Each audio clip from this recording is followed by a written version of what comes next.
Hello bakunzi ba Ndao TV, j'espère que vous allez bien. Monique kuri micro. Udakomeye nta dusigira ga commentaire atubwire sinkomeye.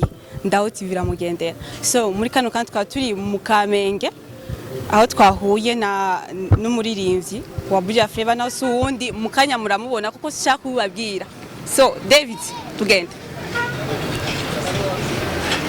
Uburyo bakwita gute? 50 Benz.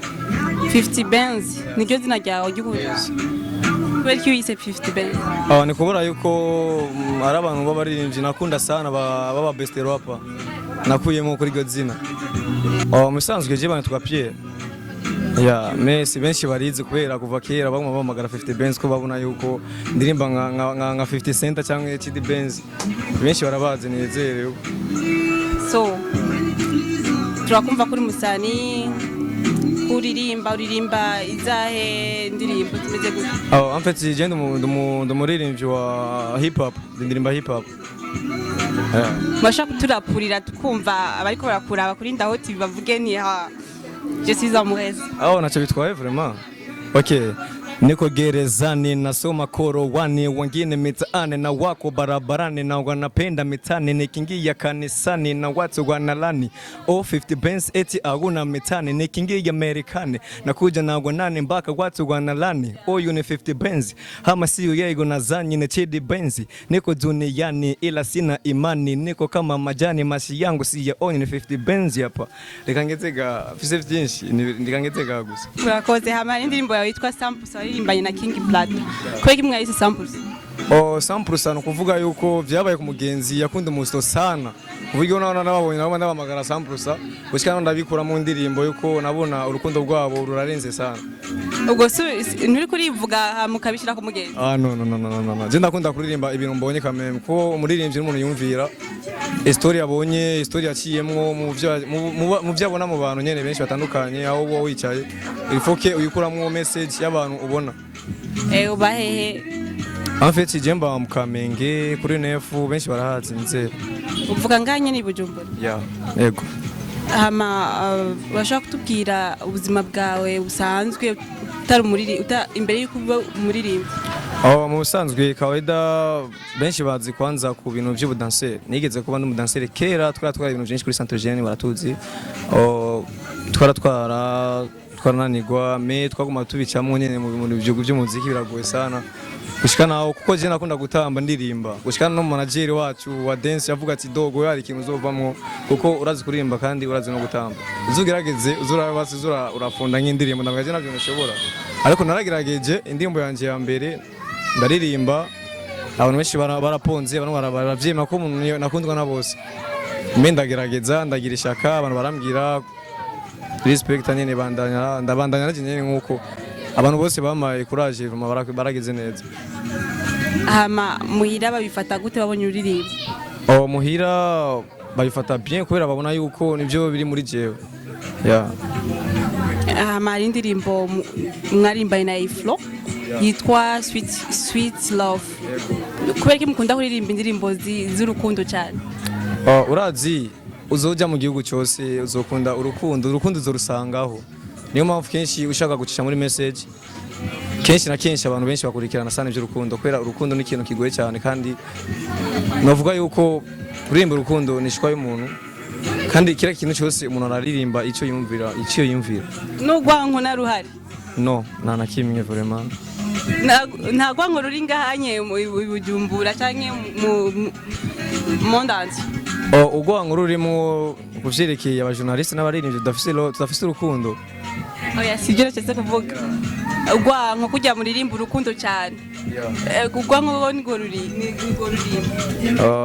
Pardon sindagutabuye bien vraiment. Reka turekane nicyo kibazo. Urashaka kutubwira Buja Flava igushikanye hehe wayitanguye cyari kuba umuririmbyi? Buja Flava genda imaranye n'imyaka hafi nka 10 kubera naciye mu bintu bigoye sana naririmba nkabivamo ko urabona udafise management ufise ibintu bigugora canke udafise management na bidi yo bufise ariko urashaka kugira bidi me ku bwawe nabwo ushaka kugishoboza wowe nyene ariko ufise nk'umuntu wabigufashamwo ushaka kugira bidi natana nyinshi ukabandanya bigira nyene n'ivyo. Hariho hariho indirimbo twumvise yuko mwaronse prix iyo ndirimbo yoba yitwa gute kandi ndashaka uyiririmbe gatoya abariko baragukurikira kuri Ndaho TV kugira bayumve. Iyo ndirimbo yitwa Tuwe Pamoja, tuma kuba ubumwe. Twaririmbye iyo message kuvyerekeye ibyabaye mu Cibitoki za Mutakura za hehe harabaye n'ibyo bwanwa vyerekeye Burundi. Twashaka kubwira abantu b'abarundi tureke ibintu nk'ivyo dukundane tube ikintu kimwe afite n'ivyo. À part A-Flow, n'uyuhe wundi musani wakoranye nawe featuring? King Plata, nagize n'ama featuring menshi, ama collabo benshi na benshi nibuka. Nari na benshi nibuka, n'abandi nibuka King Plata, A-Flow Slim, n'umupeti yitwa Candy Boy, aba muri Congo kandi akora umuziki wo muri Congo. Mwashaka kutubwira kubera iki ama management zino zitabarondera? Urumva ikintu cisha aba management babona yuko mu underground yuko atakintu bashikana ko ariko bakabona yuko mu star ari uyo bashikana abantu kure kuko ikintu cyose ni talent na BD ushaka kwize muri rimwe akuze ugasanga we na hantu agushikanya ariko ujya mu underground umwizeye ukamufata mugakorana ukaje usanga ari byinshi agufashije naho kaba ari byinshi agufashije mubone gufashanya byose. Ni iki wabwira abariko baragukurikirana kuri Ndaho TV condition nabo ba management izokura ni iki wababwira comme conseil? Comme conseil novuga yuko cyambere kwanza abaguzi atunga bo Burundi bofasha abaririmbyi nkatwe tugatezanya imbere kandi twaraba nk'ama association zitandukanye zo nganye iwacu mu Burundi zikituma kurondera abantu babana batonya bakiri down bakabafasha bakabateza imbere ndazi ibyo shaka kwa bon mego. Amanga kuri iyi shop nabonye ari shop nziza cyane bayita gute? Anyo ushobora kuriyita Adi Love Shop mu Kamenge benshi barahazi nyine muri Songa niyo mandi yo muhira kenshi ndakunda kuba ndinga kandi novuga yuko Adi Love Shop nanye irimwo mu management bamfasha si kuvuga ngo computer ariko ari ibintu byinshi mfasha nk'ama parfum ndashaka kujya muri show ikama parfum ikubuntu ya amavuta meza nkisiga nkafise ponziza kandi bikangyohera baragira barakotesha n'amakanzu bakagira bagasiga ibi byinshi by'abastobeza nyine bamabaza ngana n'ababoga nyine beza bakunda kwambara bakunda kwifata bien bamubari ngaha kenshi sometime. Ndashaka rero batumira babwire ni umuntu wese ashaka kumota neza ashaka kwambara neza naze ko kuri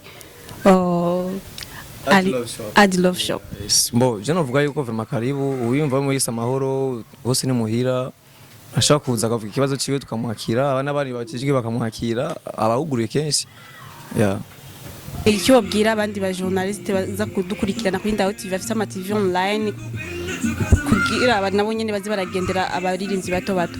Okay, icyo nosaba yuko kwanza bodu agatega twege underground kandi bagaduha BD afeti bakagirisha akayoguza baraza kuturondera kugira umuziki w'u Burundi utere imbere kandi byo bavyiza vema kandi bikaba neza cyane. Ni iki wabwira Ndaho TV yakugendeye no munsi? Icyambere kwanza ndashimira umurongozi ajejwe Ndaho TV kugira cyimviro nyinshi cyo guteza abarundi n'abaririmbyi b'u Burundi. Nukuri vraiment ni cyumviro cyiza cyane kuri twege underground kandi cyimviro cyiza ku bantu babakunze b'umuziki. Murakoze kwaje ko mumaze kungendera vraiment n'ibintu byabaye nyene navyunzi ariko merci beaucoup. Ndasavye utumire rero abagukurikirana kuko no kuri Ndaho TV baza kukubona babwire rero bagire subscribe. Abakozi b'umuziki nosaba yuko bodukurikirana uno munsi nyene kuri YouTube bashaka kwandika Ndaho TV mukunzi wanyu w'umuziki umuririmbyi wanyu w'u Burundi 50 Benz ni byinshi biza guca muri Ndaho TV maza kuvyumva vraiment ndanzere ko biza kuba ari byiza. Yego.